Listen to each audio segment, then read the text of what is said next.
Deus por esta rica oportunidade de mais uma vez estar com os irmãos para juntos adorar, bendizer e exaltar o nome de nosso Senhor e Salvador Jesus Cristo. Amém? Queremos também externar nossa gratidão ao nosso amado e muito digno pastor presidente, o reverendíssimo pastor Ailton José Alves, nos imbuindo da responsabilidade, nos confiando esta responsabilidade de estarmos aqui ao lado do nosso pastor Manuel Anísio para cooperar na obra do Senhor. Quero agradecer a Deus pela vida do nosso pastor Manuel Anísio, que é um pai, um professor, um amigo. Também louvar a Deus pela vida da sua família, sua muito digna esposa, a irmã Mari, seus filhos, que são amigos e companheiros na obra do Senhor. Quero agradecer a Deus também pela vida dos nobres presbíteros que aqui estão, servos de Deus. Deus continue abençoando os seus servos, como também parabenizar ao coral por esta data tão maravilhosa. 80 anos, coral Louvor dos Remidos. Quero louvar a Deus pela vida de cada um dos irmãos. Quero dar glória a Deus pela vida de cada componente deste coral que tem servido ao Senhor. E o louvor não fica apenas nestas quatro paredes. Tem subido às narinas de Deus como cheiro suave. Amém, meus amados? Que Deus vos aumente e vos faça prosperar 1000 vezes mais. Louvar a Deus também pela vida do coral convidado. Deus recompense por honrar o convite e estar aqui adorando ao Senhor nesta noite. Queridos irmãos, peço as orações em meu benefício, para que nos minutos que o nosso pastor nos conferiu, possamos, com a ajuda de Deus, trazer uma reflexão bíblica para enlevo espiritual da igreja. Para tanto, já os convido que abram as vossas Bíblias no livro dos Salmos. Peço permissão ao nosso pastor para nos afastar do texto, tema, mas ainda no livro dos Salmos, Salmos de número 96. Vamos ler do verso 1 ao verso de número 7. Salmos 96, do verso 1 ao verso de número 7. Glória a Jesus. Todos acharam? Digam amém. Diz-nos assim a palavra do Senhor. Cantai ao Senhor um cântico novo. Cantai ao Senhor todos os moradores da terra. Cantai ao Senhor, bendizei o seu nome. Anunciai a sua salvação de dia em dia. Anunciai entre as nações a sua glória. Entre todos os povos as suas maravilhas. Porque grande é o Senhor e digno de louvor, mais tremendo do que todos os deuses. Porque todos os deuses dos povos são coisas vãs, mas o Senhor fez os céus. Glória e majestade estão ante a sua face, força e formosura no seu santuário. Dai ao Senhor, ó famílias dos povos, dai ao Senhor glória e força. Quem pode dizer amém?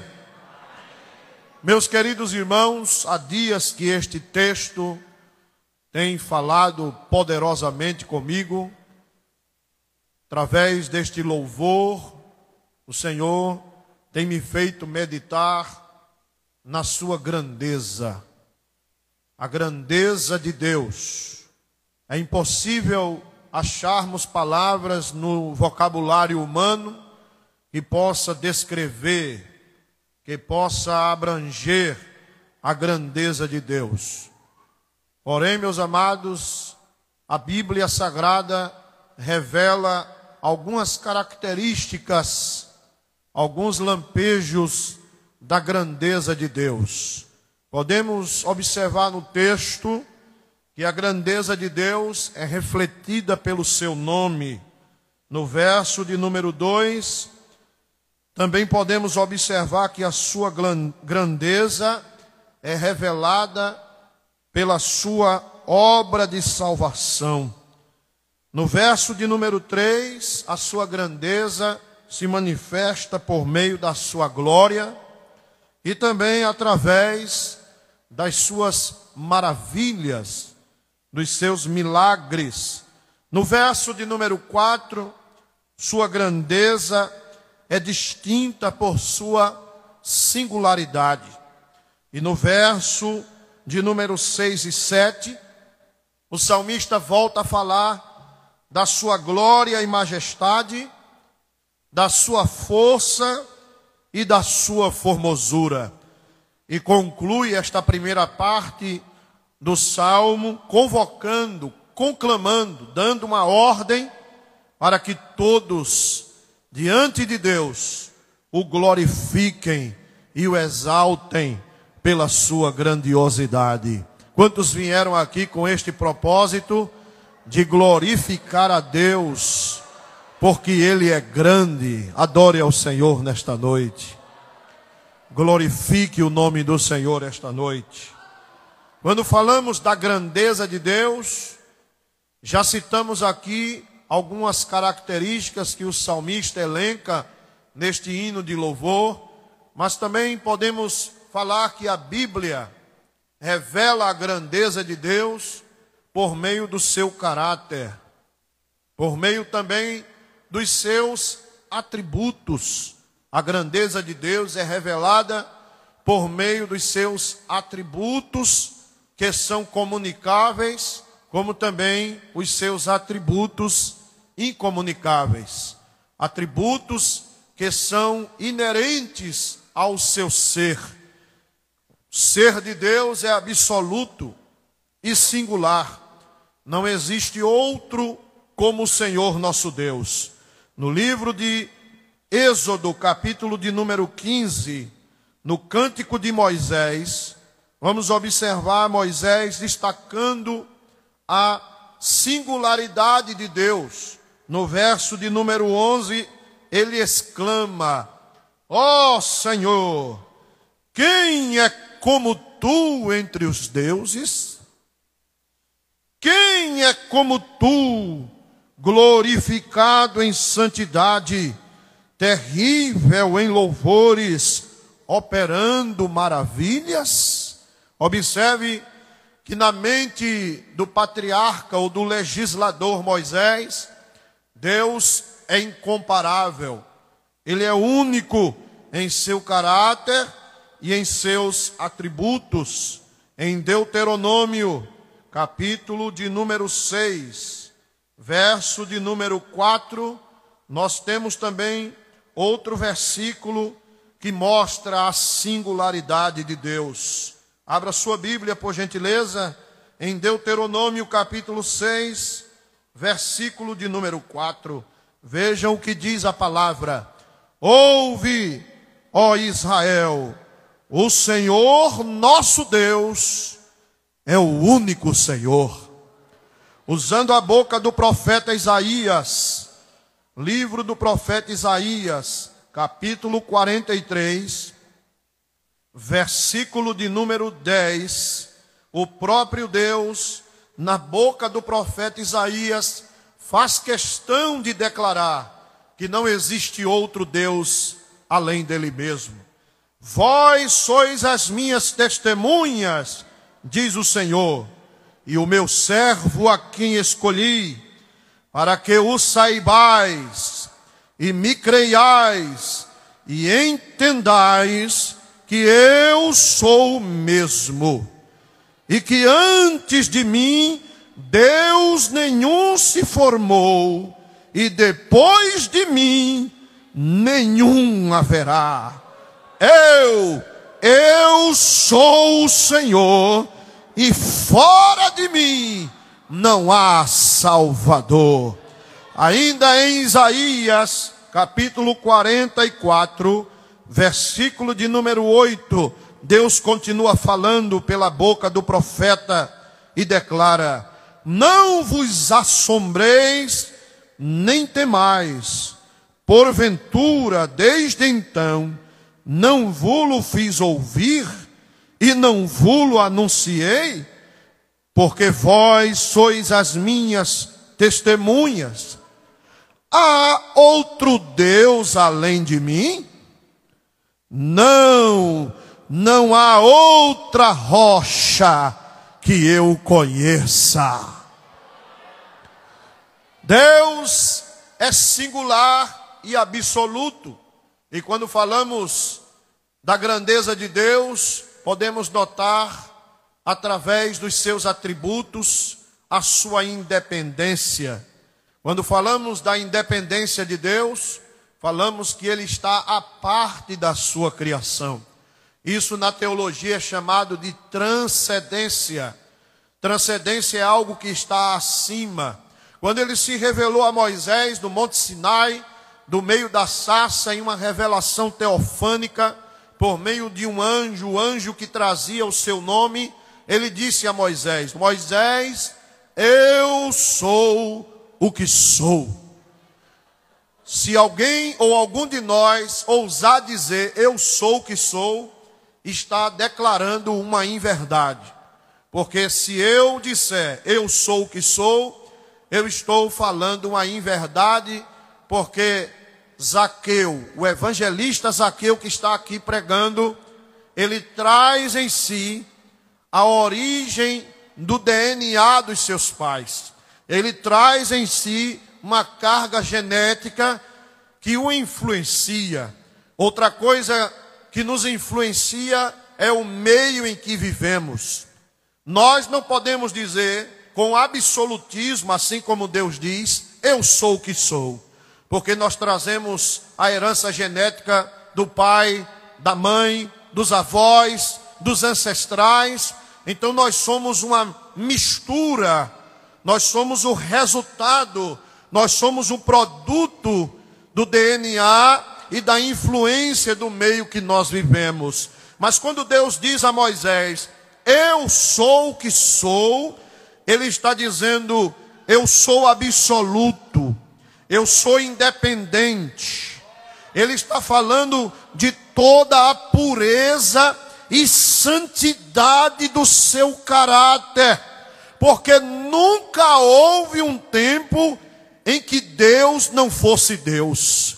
Desde a eternidade, Ele é Deus, pleno e absoluto em si mesmo. Se você abrir a sua Bíblia no Salmo de número 90, verso de número 2, vejam o que diz a palavra: antes que os montes nascessem, ou que tu formasses a terra e o mundo, sim, de eternidade a eternidade, tu és Deus.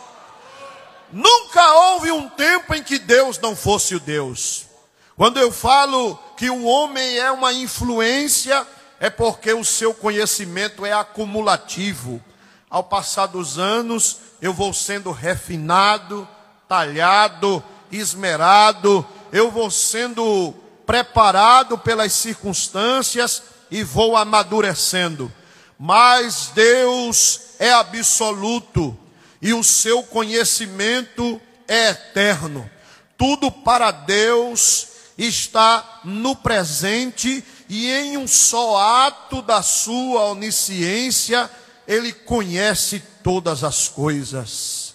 Ele disse pela boca de Isaías, capítulo 43, e o versículo 13: ainda antes que houvesse dia, eu sou. Em outra versão ele diz, eu era. E ninguém há que possa escapar das minhas mãos. Operando eu, quem impedirá? Os irmãos acham que Deus em algum momento sofreu de solidão? Coloquemos nossa mente para imaginar quando não existia nada. Porque em Gênesis capítulo 1, verso 1 diz: no princípio criou Deus. A palavra princípio no original é Bereshit. E isso quer dizer que foi em um dado instante da eternidade. Deus estava na eternidade e nesse momento que ele resolve, por um livre ato soberano da sua parte, criar todas as coisas, naquele momento não existiam os anjos, não existiam os céus, nem as estrelas e nem o pó da terra.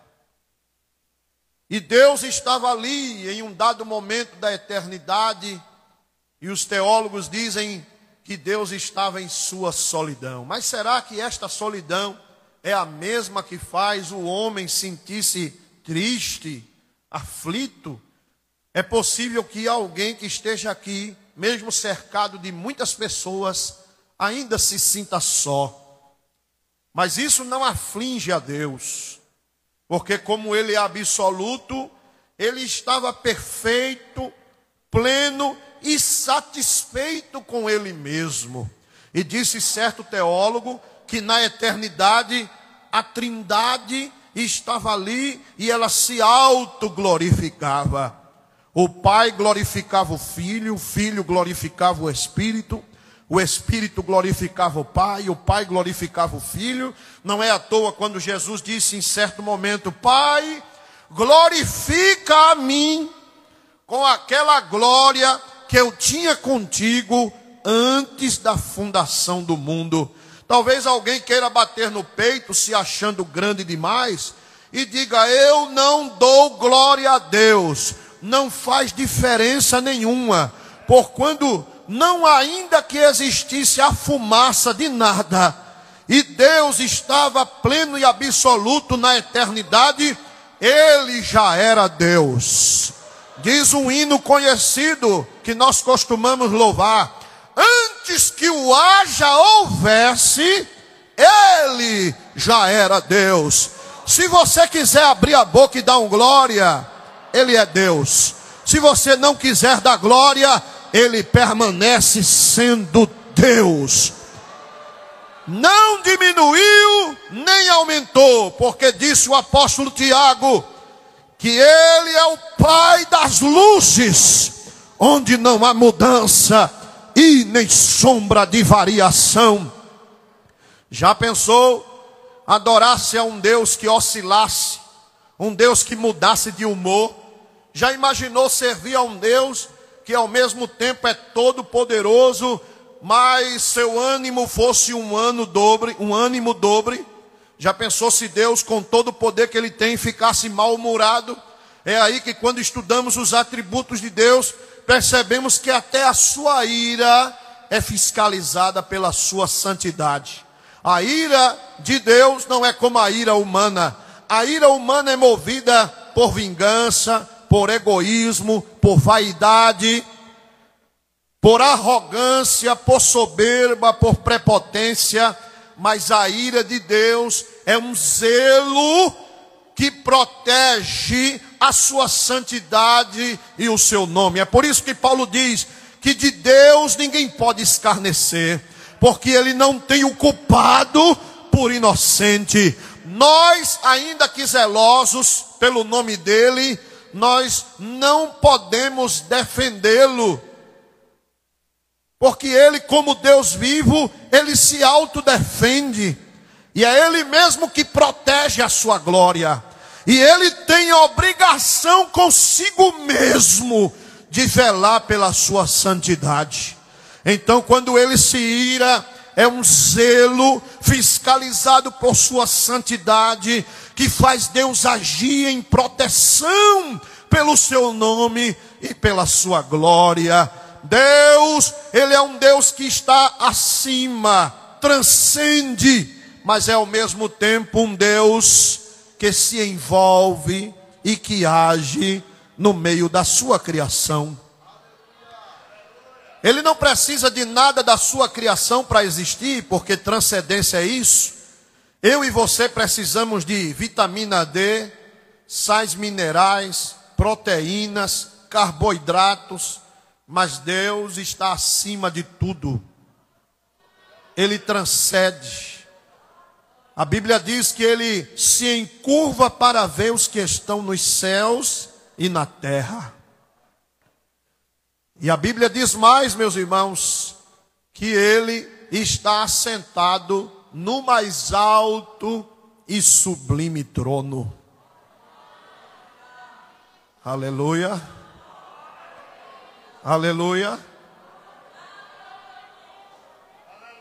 Ao mesmo tempo ele é imanente, porque a palavra imanente significa que ele se envolve na sua criação. Ele não é um relojoeiro que deu corda na criação e a entregou ao seu próprio destino. Isso afirmam os deístas. Nós somos aqueles que creem no teísmo bíblico, que acredita num Deus que, apesar de estar acima de sua criação, Ele se envolve, sustenta, mantém e provê tudo e todas as coisas. Ele deu a sua palavra de ordem, mas ao mesmo tempo Ele está cuidando. Ele está trabalhando. E diz o profeta Isaías no capítulo 64, versículo de número 4, muito conhecido da igreja. Diz a palavra do Senhor: porque desde a antiguidade não se ouviu, nem com os ouvidos se percebeu, nem com os olhos se viu um Deus além de ti, que trabalhe para aquele que nele espera. É maravilhoso observar que este Deus não só criou, mas Ele mantém, Ele sustenta. Ele traçou leis, Ele traçou limites. Diz a Bíblia que Ele colocou um limite na superfície das águas. E Ele disse ao mar e às suas ondas revoltas: até aqui e não mais adiante. Quando a gente contempla o mar, e tem aquele hino antigo, né? Olha o mar, imenso é o mar, o homem não consegue dominar, mas para o Senhor Ele é como uma simples gota de orvalho. Aí ele continua, né? Olha o céu, infinito azul. O homem não conhece os seus limites, mas o Senhor pode abrangê-los com um só relance do seu olhar. Parar por aqui, senão vou me empolgar e cantar o hino todo, não é? Mas Deus traçou um limite à superfície das águas. E ainda que o mar esteja agitado, e no momento em que a maré esteja alta, você pode contemplar a onda, ela vem, se agiganta, ela cresce, amedronta, mas chega num determinado ponto que ela se quebra. E parece que, como um ato de reverência, ela se prostra e vai voltando de ré, bem devagarzinho. É como se o mar dissesse: epa, aqui tem uma determinação do grande, e daqui em diante eu não posso traspassar. Oh, glória a Deus. Esse Deus é grande, é transcendente, mas Ele se envolve com a sua criação a ponto de Jó dizer que Deus escuta o grito de um filhote de corvo, de um filhote de urubu, quando grita no seu ninho pedindo comida, e Deus providencia. O mesmo Deus disse a Jó: quem é que alimenta os filhotes da leoa quando eles vagueiam famintos? Aleluia.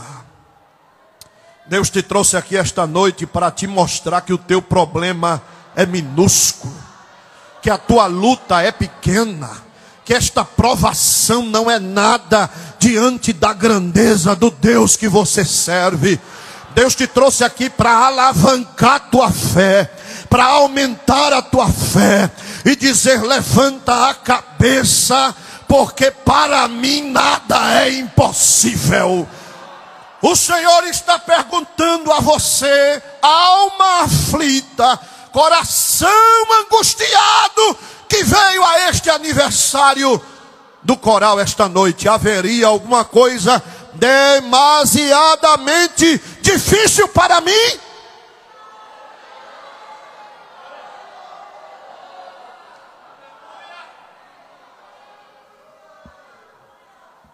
Isaías diz que ele mediu os céus a palmos.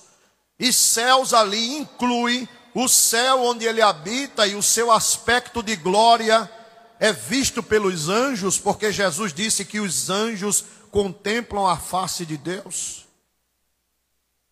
Apesar de que ele enche os céus e a terra, ele disse isso em Jeremias capítulo 23, versículo 23 e 24, quando ele diz: porventura não encho eu os céus e a terra? E partindo para a onipresença de Deus, Deus está em todos os lugares com toda a sua plenitude. E se o universo é amplo, ao mesmo tempo o universo é oscilante, e o inverso envelhece, porque Salomão disse assim, pastor, me permita: os céus se enrolarão como um vestido velho.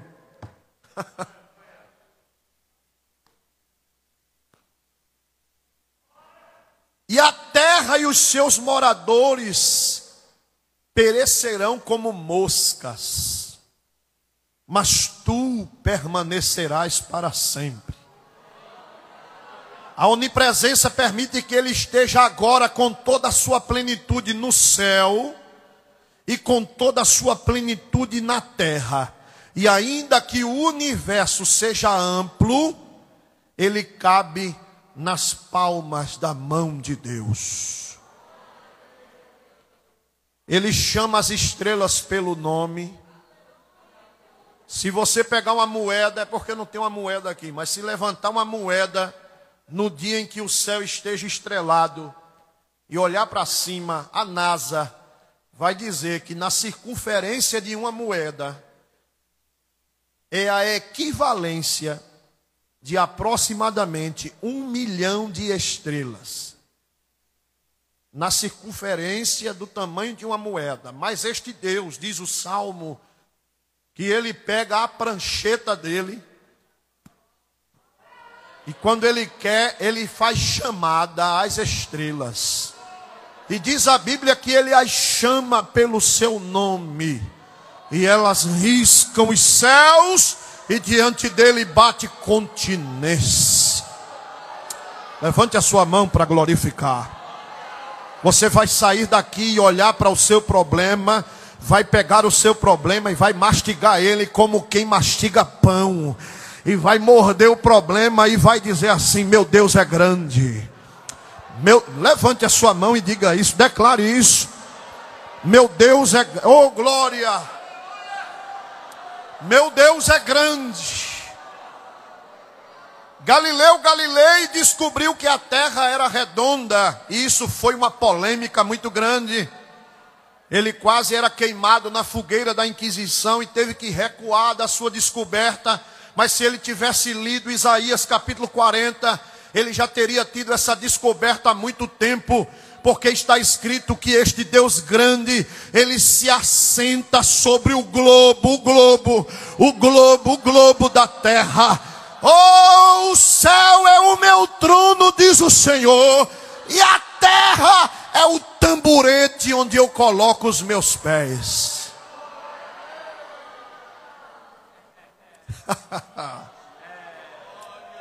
Oh, ai que não faça que mafaia ai.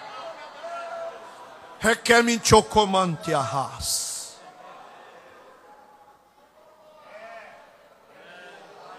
Ele é grande. Ele é grande. Ele é grande. Ele nem se cansa e nem se fadiga. Não há esquadrinhação para o seu entendimento. O apóstolo Paulo diz: quem foi o conselheiro que o ensinou?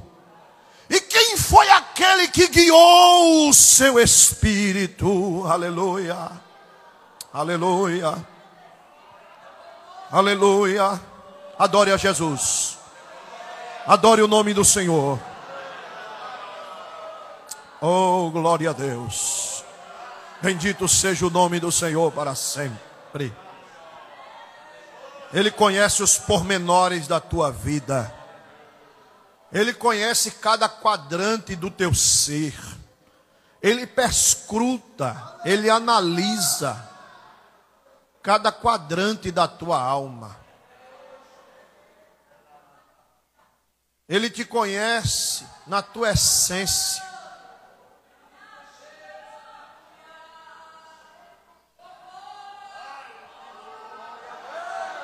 E um dos salmos que revela muitos dos seus atributos é o Salmo 139. Quando ele diz: Senhor, tu me sondas e me conheces. Tu sabes o meu assentar e o meu levantar. E de longe tu conheces os meus pensamentos. Meu irmão, minha irmã, você sabe com que velocidade um pensamento circula o córtex cerebral, de um neurônio para o outro, dando um comando à tua coluna vertebral, para mover um braço, piscar um olho. O pensamento sai como que na velocidade da luz. E o salmista está dizendo: de longe tu conheces os meus pensamentos. E ele diz: antes que a palavra venha na minha boca, Senhor, tu sabes. Aleluia. E diz mais: tu me cercaste em volta e colocaste sobre mim a tua mão. Se eu fizer a minha cama no abismo, tu ali estarás. Mas se eu tomar as asas da alva e voar até a extremidade do mar, até ali a tua mão me guiará e a tua destra me susterá.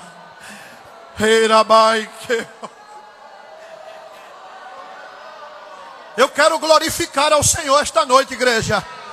Eu quero abrir a minha boca e em plenos pulmões declarar: meu Deus é grande. Não há outro como o nosso Deus.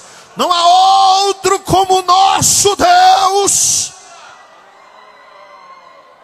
E o salmista continua nos falando: tu me entreteceste no ventre da minha mãe. Sabe o que significa isso, irmão? Entretecer. Quantas irmãs aqui sabem fazer crochê? Levanta a mão. Fique com vergonha não. Algumas irmãs, não são todas, não é? Porque pense num negócio difícil é fazer crochê, né? Só em observar chega a dar aquela... a agulha vem e vai, né? A linha sobe e desce, misericórdia. Ninguém sabe o que vai sair dali. Aí daqui a pouco, pastor, está lá uma toalhazinha na mesa, uma capinha de bujão, não é? Quando o salmista diz: tu me entreteceste, era como se Deus estivesse ali, trabalhando no silêncio, colocando as juntas, os nervos, os tendões. Aí Deus, lá na eternidade: eu vou pigmentar a pele dele com esta cor. Eu vou querer que ele seja moreno, branco. Eu vou querer que ele seja negro. Eu vou colocar a textura na pele, a cor dos olhos, o timbre da voz. Deus estava na eternidade. Porque quando Paulo diz que ele só tem a imortalidade e habita na luz inacessível. 1 Timóteo capítulo 6, versículo 16, Paulo fala isso. E nenhum dos homens viu, nem pode ver. Quando Paulo fala que ele habita na luz inacessível, ele está falando do grande laboratório de Deus. o grande, o grande laboratório de Deus. Porque Deus não criou as coisas com um passe de mágica. Ainda que Ele deu a ordem, haja, e tudo veio a existir. Ele chamou as coisas que não existiam como se já fossem. Mas Ele havia criado tudo no seu mundo de fé. No mundo da fé. Porque a fé é o normal de Deus. Os irmãos estão entendendo? A fé para nós nos faz alcançar o sobrenatural de Deus. Porque nós vivemos no natural. Mas o que é sobrenatural para nós é coisa normal para Ele.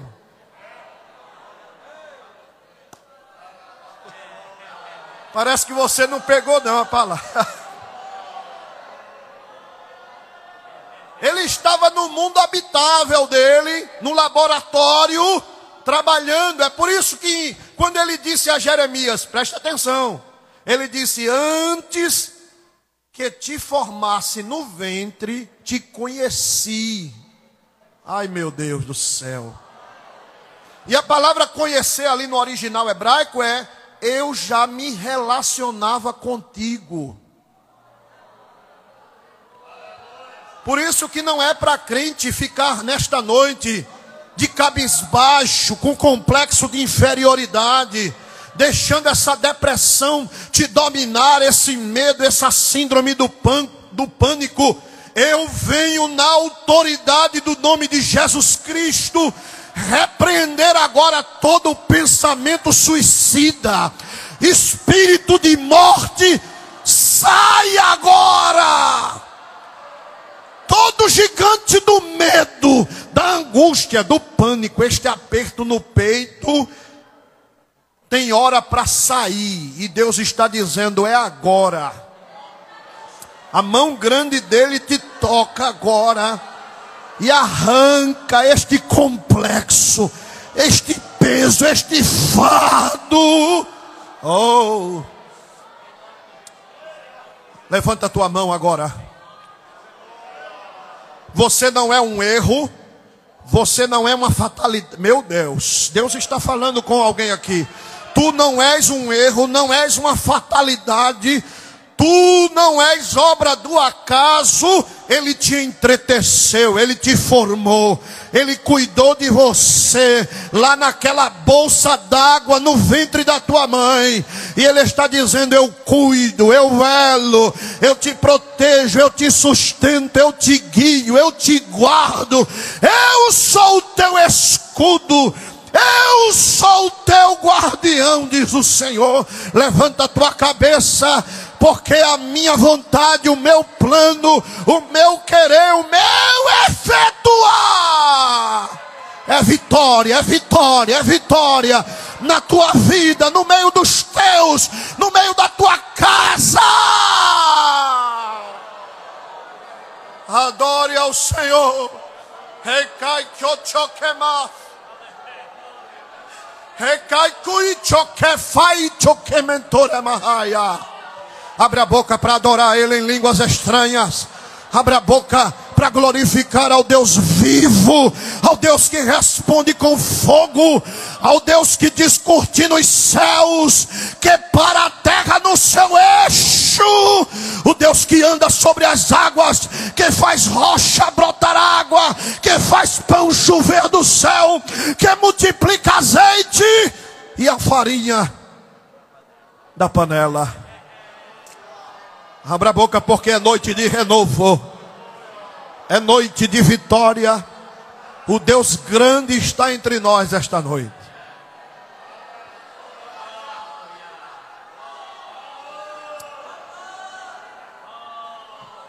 Deus está dizendo à sua igreja esta noite: não viram nada ainda.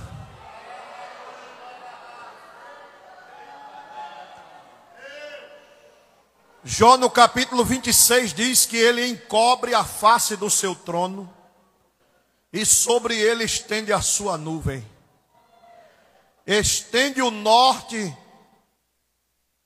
sobre o vazio e sustenta a terra sobre o nada. Meu Deus.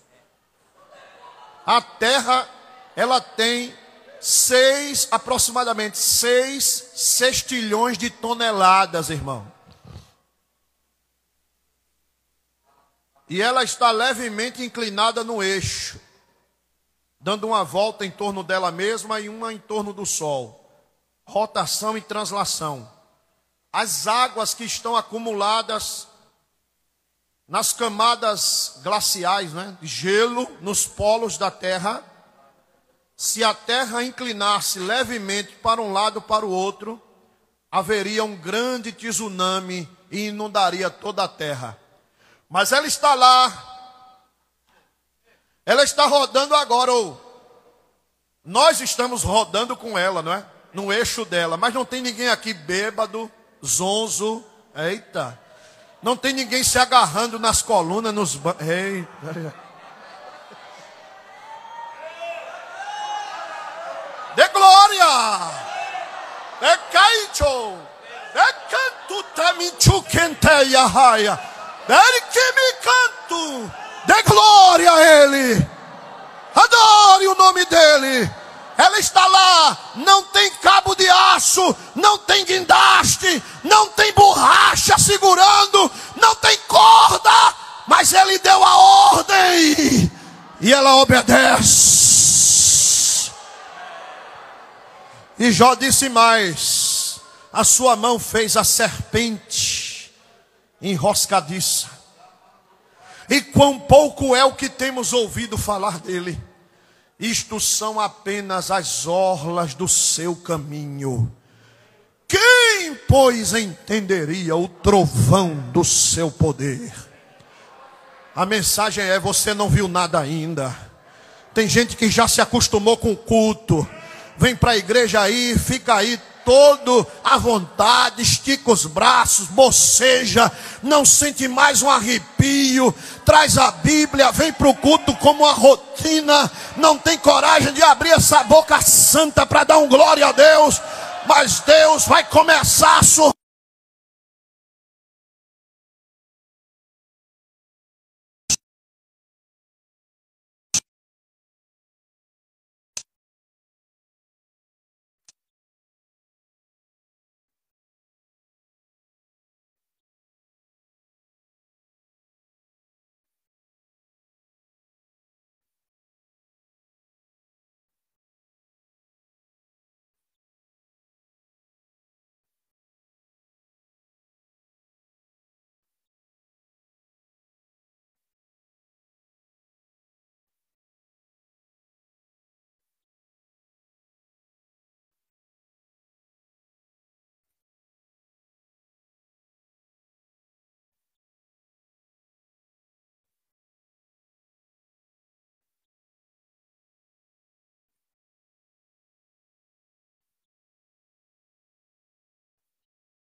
Surpresa, surpresa. Deus dentro de surpresa é resposta.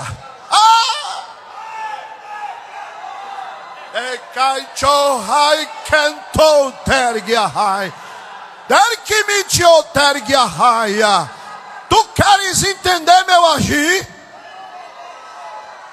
Porventura tu sabes como eu formo o menino no ventre da que está grávida? Sabes tu como eu opero? Descansa e verás a minha glória, porque eu sou Deus na tua vida, assim diz o Senhor. Levanta a tua mão para glorificar. Bem pentecostal. Oh glória, oh glória, oh glória, oh glória, oh glória.